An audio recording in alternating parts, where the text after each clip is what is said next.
বুড়িগঙ্গা নদী ঢাকা শহরের দক্ষিণ এবং পশ্চিম দিক দিয়ে প্রবাহিত জোয়ার-ভাটা প্রভাবিত একটি নদী। ৪০০ বছর আগে এই নদীর তীরেই গড়ে উঠেছিল ঢাকা শহর। ঢাকার নবাবদের বসবাসও গড়ে উঠেছিল এই নদীর তীরে। মোগলরা এই নদীর জোয়ার-ভাটার রূপ দেখে বিস্মায়িত হয়ে পড়েছিল।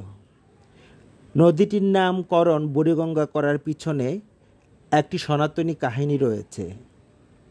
সাভারের দক্ষিণে ধলেশ্বরী নদী থেকে বুড়িগঙ্গা নদীর উদ্ভব এবং কামরাঙ্গীর চরের কাছে তুরাগ নদী বুড়িগঙ্গা নদীর সাথে মিলিত হয়েছে। নদীটির গড় গভীরতা ও প্রশস্ততা যথাক্রমে 10 মিটার ও 400 মিটার এবং দৈর্ঘ্য 27 কিলোমিটার। ঢাকা শহরের জন্য বুড়িগঙ্গা নদী অর্থনৈতিকভাবেও খুবই গুরুত্বপূর্ণ। এই নদী দিয়ে লঞ্চ এবং দেশি নৌকা চলাচল করতে পারে।